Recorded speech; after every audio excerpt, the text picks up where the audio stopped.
제시 리버모어의 책은 1940년에 나왔습니다. How to Trade in Stocks라는 책이거든요. 너무 불리려고 하시다 보니까 제시 리버모어입니다. 네.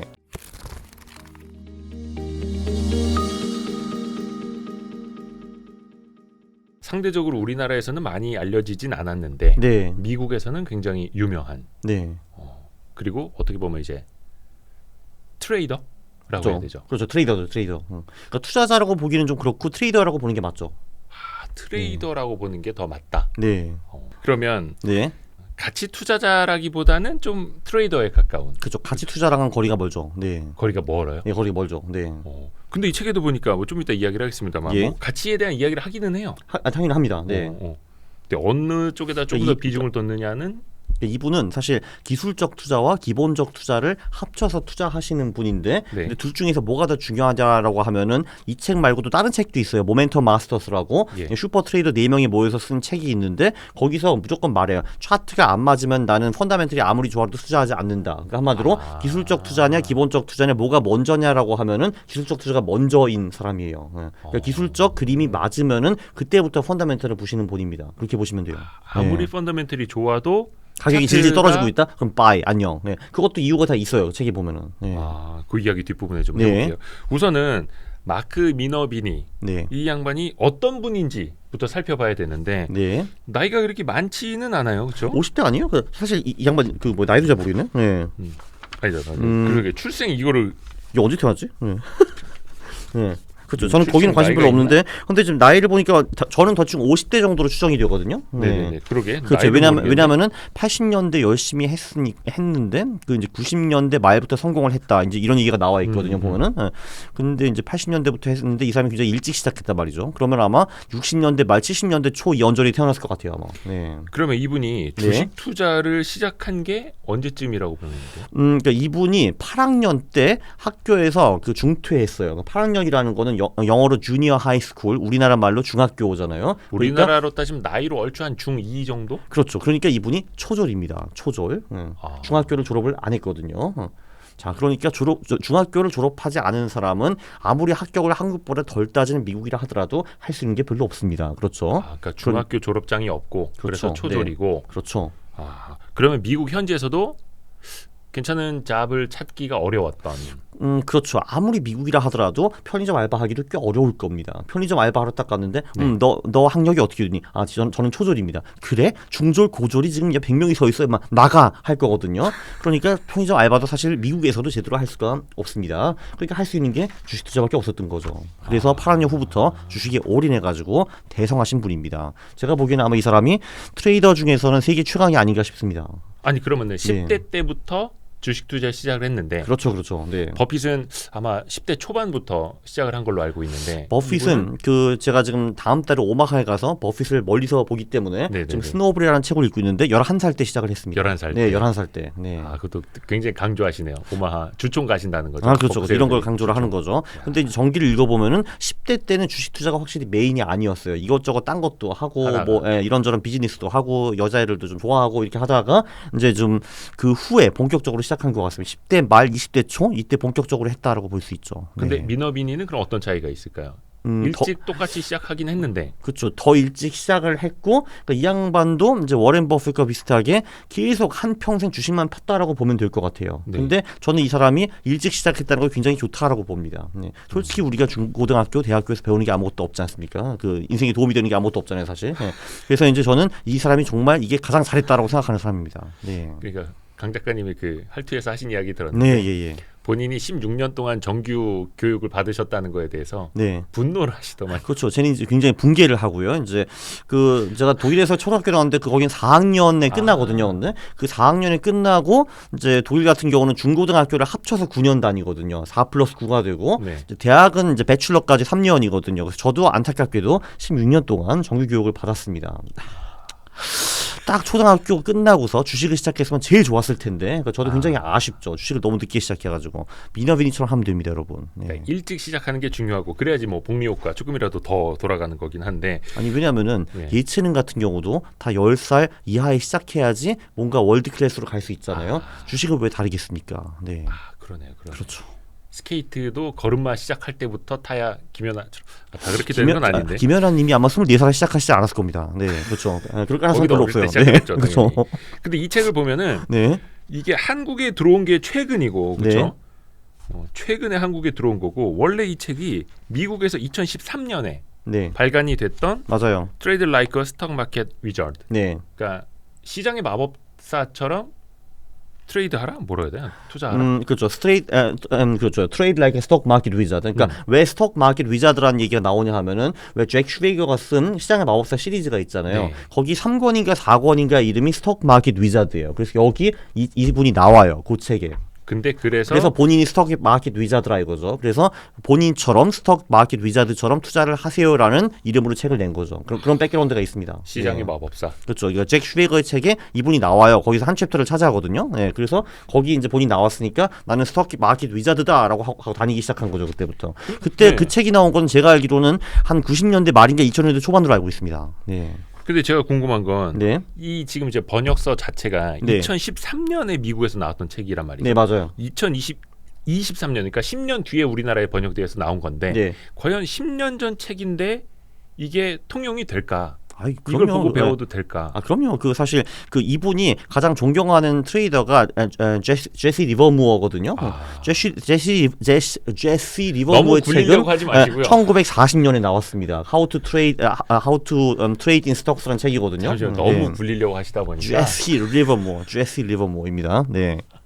그렇죠. 전설적인 트레이더. 그렇죠. 이분이 가장 존경하는 사람이 제시 리버무어인데 그 책이 1940년에 나왔거든요. How to Trade in Stocks라는 책. 네. 그리고 여기서 정말 명저들을 몇 개 소개하는데 다 뭐 60년대, 70년대 이렇게 나온 책이고요. 절판된 책들도 몇 개가 있습니다. 네. 기본적으로 투자랑 트레이딩의 진실은 변하지 않아요. 사람이 안 변하거든요. 기본적으로 다 똑같이 돼요. 네. 그러니까 인간의 본성. 그렇죠. 인류의 본성. 시장의 속성 이런 건 변하지 그렇죠. 않는다는 거죠. 그리고 이제 요 책 다음에 2015년, 16년에 나온 모멘텀 마스터스라는 책이 또 있거든요. 네. 그 책은 이제 어떤 책이냐 하면은 미너비니를 포함한 4명의 트레이더한테 한 100개 이상의 질문이 가고 4명이 각각 그 질문을 답변하는 그런 컨셉인 책이 있어요. 그 책은 번역이 아직 안 됐거든요.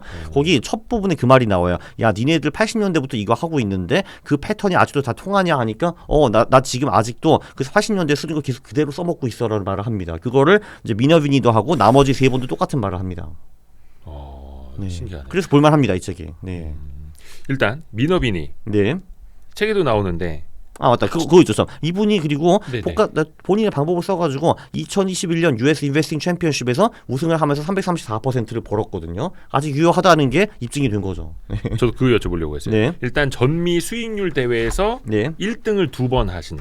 그러니까 전미 수익률 대회라는 건 좀 그렇고 US 인베스팅 챔피언십 그러니까 미국 투자 대회 투자 챔피언십이라고 볼 수가 있거든요. 네. 이제 그 대회가 1년에 한 번 열려요. 그러니까 어떤 대회냐 하면은 자기 돈을 끌고 와가지고 이제 그 돈을 1년 동안 마음껏 불리는 겁니다. 그게 주식 디비전이 있고 선물 디비전이 있고 막 그래요. 그것도 네. 주식 디비전 안에서도 이제 100만 불 이상의 트레이더 그리고 이제 100만 불 이하 뭐 이런 식으로 나눠지는 걸로 알고 있습니다. 네. 그리고 이게 한 2000년대에 좀 중단이 되었다가 이제 몇 년 전에 다시 부활을 했어요. 요 대회가. 그 요분이 1997년에 맞아요. 97년에 또 우승을 했고요. 이제 96년에 이런 이유로 이분이 1등하고 있었는데 그때 대회가 중단이 되었어요. 그래서 으이씨 했거든요, 이분이. 예. 그래가지고 97년에 다시 나가가지고 이제 우승을 하시고 그 다음에 한동안 대회가 없었거든요. 그래서 네. 제가 알기로 2018년인가 9년인가 다시 부활했어요, 이 대회가. 그런데 예. 재밌는 거는 이제 본인이 몸소 21년 우승도 하시고 그리고 19년, 20년, 21년 우승자 또는 톱 20 들어간 선수들 중에서 이분의 학생들이 굉장히 많아요. 이분한테 배우고 나가지고 그 대회 나가가지고 우승을 하든지 입상한 사람들이 굉장히 많습니다.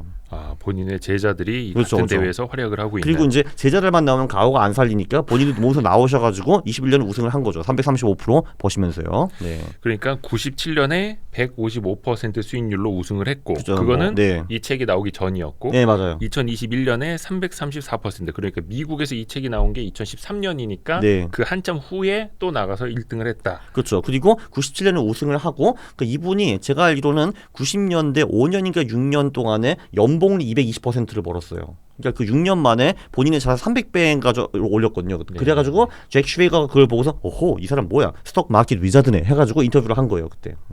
6년이요? 그러니까 한 5년 6년 걸쳐가지고 네. 총 수익률이 200에 300배예요. 그러니까 연봉이 220%. 네. 연간? 네, 연간. 그러니까 매년 220% 수익을 내가지고 그거 5년, 6년 연속으로 했어요. 그래서 총 합쳐서 2,300배를 벌었다. 이런 사람이에요. 네. 이게 90년대. 이제 그 책에 언급이 되어 있다라는 내용이고. 그렇죠. 근데 그거를 잭 슈웨이거가 인터뷰하기 전에 무조건 이분은 그걸 까보거든요, 기절을. 그러니까 기절 안 까면 인터뷰를 안 해요. 잭 슈웨이거 같은 경우는. 그래서 그거 맞아요. 시장의 마법사. 그렇죠. 책을 통해서. 예. 야, 이 양반 그냥 괴물이에요. 재산이요? 네. 많겠죠, 아마? 네. 그거는 공개를 안 하시는데 많을 것 같습니다. 네. 그리고 안 만나도 상관없어요. 어차피 그냥 주시장에서 맨날 끌어오면 되니까. 네. 탐구를 좀 해볼게요. 네. 근데 여기 책에 보면 미너비니의 승률 자체는 50%밖에 안 된다. 그렇죠. 네. 사실 트레이더 치고는 50%는 상당히 높은 거죠. 그냥 30-40%대도 굉장히 많으니까요. 트레이더 중에서는. 그러면 승률 50%로 네. 수백 %의 네. 수익률을 낼 수 있는 방법은 어떻게 되는 거예요? 50%의 승률 가지고. 그거는 되게 간단하죠. 수익은 길게, 손실은 짧게. 그러니까 한마디로 이분은 나름대로 이제 본인이 선정한 타이밍, 본인의 선정한 주식에만 들어가거든요. 그 타이밍에. 그 타이밍이 들어갔는데도 불구하고 본인이 실제로 돈을 버는 경우는 50%밖에 안 된다 이거예요. 근데 그 대신에 못 버는 경우에는 빨리 손절하고 나가버리시고요. 벌 때는 굉장히 많이 버십니다. 네, 그렇게 보시면 돼요. 네. 수익은 길게, 손실은 짧게. 그렇죠. 이게 누구나 이렇게 하고는 싶긴 한데 사실 한번 물려 보면은 비자발적 장기 투자 되는 사례들이 왕왕 있는데 왕왕이 아니라 뭐 대한민국 투자자에서 95%는 그렇게 하는 걸로 저는 알고 있습니다. 네. 그렇죠. 네. 그래서 저는 드리고 싶은 질문이 저희는 이제 가치 투자를 지향하시는 분들이 와이스트리트에서 상대적으로 많이 보시거든요. 저희는 그런 콘텐츠도 많이 했었고 하지만 트레이더의 세계도 좀 궁금하기는 하고 어떻게 하길래 이런 수익률이 나오는지도 한번 좀 알아보고도 싶기도 하고. 그렇죠. 근데 이 책에서 가장 중요한 것 또는 모든 위대한 트레이더들이 가장 중요시 여기는 것이 수익은 길게, 손실은 짧게입니다. 그게 제일 중요해요. 네. 저는 그런 이야기 주변에서 많이 들었어요. 트레이더는 이른바 이제 우리가 흔히 여의도에서 쓰는 표현입니다. 매사기라고 하는 이게 뭐 어디 되게 외래어 같긴 한데 뭐 좋은 어감은 아닙니다만 뭔가 타고나야 된다. 촉이 있어야 된다. 매사기가 있어야 된다. 막 이런 이야기 흔히들 하거든요. 이 트레이더는 타고나는 건지 아니면 이렇게 배운다고 되는 건지 작가님은 어떻게 생각하세요? 배울 수 있다라고 생각을 하는 게 이미 2개의 사례가 있습니다. 혹시 터틀 트레이딩 아시나요? 터틀 트레이딩? 아니, 잘 모르겠어요. 터틀 트레이딩이라는 거는 리차드 데니스라는 트레이더가 만든 사람이에요. 또 이 사람은 수백 달러를 수억 달러로 불리신 분이에요. 트레이딩을 통해서. 그러니까 어떻게 보면 이분보다 수익률이 더 높을 거예요 아마. 그분이 활약했을 때는 주로 이제 뭐 70년대, 80년대 뭐 요때였거든요. 주로 선물 트레이딩을 주로 하셨는데 그분이 본인의 파트너인 그 윌리엄 에카트랑 내기를 합니다. 트레이더를 키울 수 있는가 없는가에 대해서 리차드 데니스는 할 수 있다라고 봤고 윌리엄 에카트는 못한다라고 했어요. 근데 둘이 그때 마침 싱가포르에서 거북이 농장에서 거북이를 바라보고 있었거든요. 그래서 내가 트레이더를 저 거북이처럼 키울 거야 라고 해가지고 터틀 트레이더라는 명칭이 붙게 되었어요. 그래서 둘은 이제 싱가포르에서 미국으로 가가지고 월스트리트 저널에 광고를 때립니다. 탁 해가지고 리처드 데니스가 트레이딩 가르쳐줄 테니까 지원하쇼 이렇게 왔거든요. 그 중에서 23명을 뽑았어요. 그리고 그들은 거의 다 성공했어요. 거의 예외 없이. 그래서 결론적으로 트레이딩을 가르쳐가지고 성공시킬 수 있다라는 게 입증이 되었고 그 중에서 나중에 꽤 유명한 헤지펀드를 차리신 분들도 몇몇 계십니다. 그 터틀 트레이더 중에서도요. 그래서 일단 이분도 성공했고 그 조금 전에 말씀드렸지만 미너비니도 세미나하고 책 팔고 다 강의하고 하고 있거든요. 그리고 실제로 US 인베스팅 챔피언십에서 우승자 또는 입상자들 중에서 대다수가 그 캠프에서 나왔다는 걸 보면은 트레이딩은 가르칠 수 있다라는 것처럼 보입니다. 아까 이야기하신 근데 물론 모두 누구나 다 배워서 슈퍼 트레이더가 될 수는 없다라고 생각은 하지만 누구나는 안 되죠. 누구나는. 그렇죠. 왜냐하면 사실 누구나 학교 가면은 공부를 잘할 수 있지만 그렇지 않은 거랑 똑같은 거죠. 사실 그거는. 그러나 가르칠 수는 있다. 왜냐하면 사실 누구나 국어, 수학, 영어는 가르칠 수 있다라고 생각을 하잖아요. 근데 트레이딩은 가르칠 수 있다 없다? 저는 있다라고 봅니다. 근데 물론 이제 그 사람의 의지랑 그 사람이 이제 그걸 잘 따르는가 그거에 많이 달려 있겠죠, 당연히. 혹시 강 작가님은 미너비니처럼 혹시 트레이딩을 좀 하세요? 아니요, 안 해요. 왜냐면은 저는 퀀트로도 충분히 번다라고 생각을 하는데 근데 제가 비퀀트 중에서 유일하게 인정하는 사람들은 미너비니 같은 트레이더들입니다. 왜냐면 그분들이 저보다 수익이 더 높거든요. 나머지 비퀀트는 제가 인정을 안 해요. 저보다 수익이 낮은데 뭐. 그렇죠. 강 작가님은 이제 퀀트로 벌고 있는 사람이고 근데 그게 아니라 트레이더의 영역도 나름 있는 거고. 트레이더의 능력은 분명히 존재하고 그리고 이분들이 저보다 수익이 높기 때문에 네. 이분들은 제가 연구를 많이 합니다. 당연히. 네. 왜냐하면 이 사람들을 하는 것 중에서 일부분은 저희 퀀트 전략이 녹일 수가 있거든요. 네. 근데 어떤 분들은 그렇게 또 말씀하실 수도 있잖아요. 네. 아니 민업인이 그렇게 잘 알고 네. 트레이딩을 배울 수도 있고 하면 강원국 작가는 왜 그렇게 안 하느냐? 그거는 굉장히 간단합니다. 네. 제가 그 투자와 트레이딩을 위해서 시간을 많이 쓰는 거를 별로 안 좋아하거든요. 근데 이거를 하려면은 실제로 그 종목들의 차트를 다 봐야 되고 그 종목들의 재무제표도 자세히는 아니지만 어느 정도 분석을 해야 되고 시장도 봐야 되고 이런 걸 다 해야 되거든요. 저거 하기 싫거든요. 그런데 시간을 쓰기가 싫어요. 물론 제가 진짜 돈이 완전히 없고 이제 다시 시작해야 된다면 할 것 같거든요. 근데 지금 배부른 거죠 한마디로. 그게 가장 큰 것 같고요. 그런데 그렇죠. 이제 그게 사실 가장 크죠. 네. 네. 여유가 있다는 거죠. 그렇죠. 그러니까 왜냐면 퀀트 하면은 나 하루에 1시간이 아니라 하루에 2분도 투자 안 해도 이제 돈이 계속 벌려오는데 근데 이거는 그게 아니거든요. 네. 이제 아마 좀 더 설명드리면 아시겠지만 실제로 차트를 막 봐야 되고 하거든요. 그러니까 이 미너빈이랑 쌍벽을 이루는 데이비드 라이언이라는 아저씨가 있거든요. 네. 이분은 윌리엄 오닐 밑에서 공부를 했어요. 이제 그때 그러니까 공부가 아니라 그 회사에서 일을 하면서 주중에선 일을 하고 주말에 차트를 몇천 개를 뽑아가지고 집에 가가지고 하나하나씩 다 받고 그거를 매주 하고 계시다거든요. 그래서 그분도 최강자 반열에 올랐는데 전 그거 하기 싫습니다. 네. 차트 보기 싫어요. 네.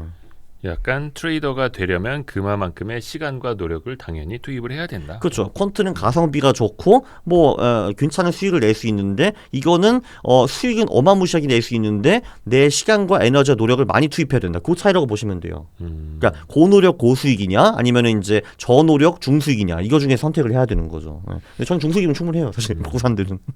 네.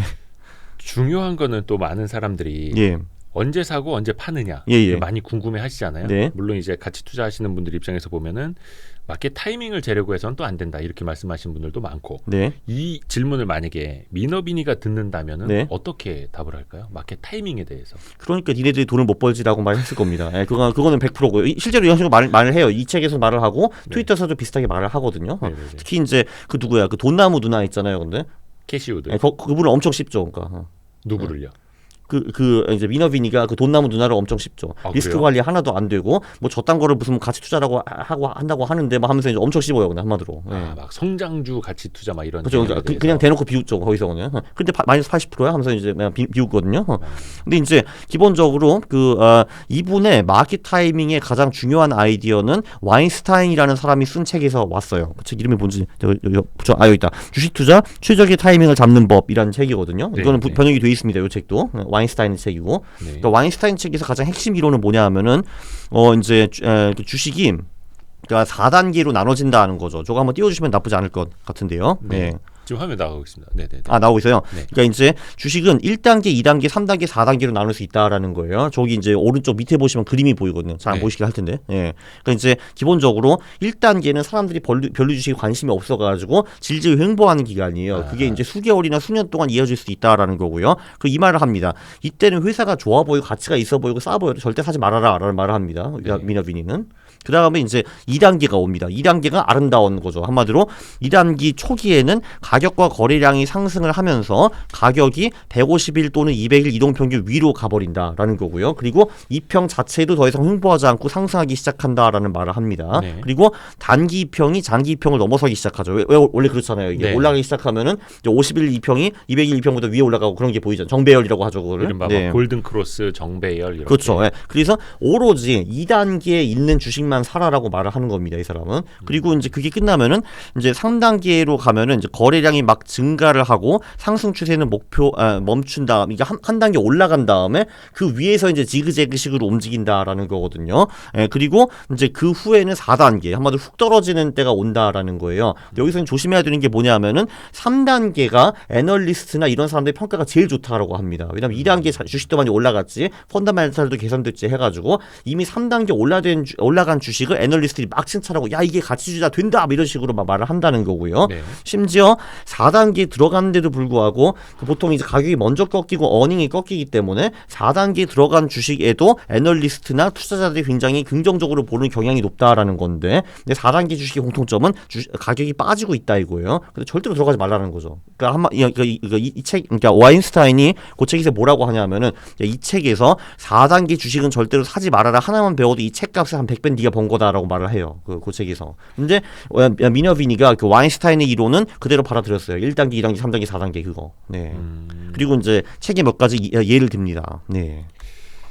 조금 여기까지만 들으면 헷갈리거든요. 과연 그러면은 3단계 조정과 4단계 빠지기 시작할 때의 차이는 뭘까? 혹시 그거에 대한 좀 설명도 있습니까? 그냥 기본적으로 그 4단계에는 가격이 빠져요. 그게 가장 커요. 네. 뭐 예를 들면 어떤 조건에 그러니까 예를 들면 조금 전에 그러니까 저런 식으로 보면 딱 보이거든요. 저기 하나의 샘플인데 여기도 아마 샘플이 몇 개 나와 있을 거예요. 책에 보면은. 그러니까, 많아요. 네, 많죠. 1단계부터 4단계 내용은 이제 여기 나와 있죠. 이제 그 추세에 따른 투자 5장에 나와 있거든요. 5장. 106페이지 언저리부터. 네. 그렇죠. 거기서 보면은 이제 그 1단계, 2단계, 3단계, 4단계 어떻게 생겼는지 주로 이제 나옵니다. 이렇게. 네. 4단계 특징 여기 나오네. 대다수 가격 변동은 200일 이동평균선 아래에서 이루어진다. 이분은 200일 이동평균선 되게 중요시 봐요. 이거 깨지고 내려가면은 볼 거 없다. 그렇죠. 그리고 주가는 52주 신저가 또는 근처에 있다. 주가 패턴 저점과 고점이 낮아지는 계단식 하락으로 나타난다. 그러니까 저점이 낮아지고 고점이 낮아진다라는 거죠. 그리고 단기 이동평균선, 장기 이동평균선은 아래에 있다. 거래량은 대규모로 하락하는 날과 주에 급등하는 반면 반등한 날에는 줄어든다. 거래량이 평균 이상인 하락하는 날과 주에는 거래량이 평균 이상이 상승하는 날과 주보다 더 많다. 이런 거죠. 4단계의 특징. 그렇죠. 그러니까 4단계 특징 이렇게 떨어지는 칼날 혹은 빠지는 주식 빠지기 절대로 하지 말아라. 그죠. 요것만 피해도 책값은 한다. 그렇죠. 책값을 몇백 배는 한다라고 이제. 근데 요 내용은 미너비니가 와인스타인 책에서 베껴온 거예요. 둘이 또 친구거든요. 또 사실 만나더라고요. 트위터에 보니까. 서로 이야기. 밥도 먹고 막 그래요. 네. 잘 배웠다 서로 이제. 그렇죠. 그렇죠. my friend 하면서 이제 막 하더라고요. My great friend Mark Weinstein 하면서 이제 만나고 막 그러더라고요 여기. 근데 앞에서 서두에도 이야기하신 것처럼 어떻게 보면 미너비니는 굳이 하나만 택하라면은 차티스트에 가까운. 그렇죠. 그러니까 한마디로 기본적으로 이분은 딱 말을 해요. 무조건 2단계에 있는 주식만 매수를 하라라고 이제 말을 하고요. 그럼 1, 3, 4단계는 아무것도 하지 말라는 거고 1, 3, 4단계 이 주식이 아무리 싸 보이고 펀더멘털이 좋아 보여도 사지 말라라는 겁니다. 그래서 이분은 기술적 투자가 먼저 그리고 2단계 들어갔네? 그 차트를 먼저 보고 그 다음에 펀더멘털 분석을 하시는 분입니다. 그렇게 보시면 돼요. 많은 분들이 궁금해하실 것 같아요. 그럼 2단계는 뭔데? 이게 이제 113페이지에 있는데 제가 이거 읽어드릴게요. 읽어드리죠. 읽어주죠. 1단계에서 2단계로 전환되었는지 확인하는 요건. 주가가 150일 및 200일 이동평균선 위에 있다. 그렇죠. 150일 이동평균선이 200일 이동평균선 위에 있다. 그리고 셋째, 200일 이동평균선이 상승 추세를 보인다. 넷째, 고점과 저점이 연이어 높아진다. 다섯째, 주봉 상승 시에는 거래량 증가, 주봉 하락 시에는 거래량 감소. 여섯째, 거래량을 수반한 상승 주봉이 거래량을 수반한 하락 주봉보다 많다. 이거 보시면요, 4단계 완전히 정반대라는 거 느껴지세요? 그렇게 딱 볼 수 있죠, 그죠? 그리고 와인스타인 같은 경우는 본인의 책에 4단계 어떻게 공매도를 하는가 그 챕터도 하나 있어요. 그 챕터는 요 미너비니 책에는 없어요. 공매도 챕터는. 4단계 더 공략하는 공매도. 그렇죠. 오히려 4단계 그거는 반대로 하면 된다 이거죠. 한마디로 2단계 주식은 사는 거고 4단계 주식은 공매도 하라. 그 얘기가 와인스타인 책에 나와 있죠. 엄청 공격적이네요. 그렇죠. 주식 투자 최적의 타이밍을 잡는 법.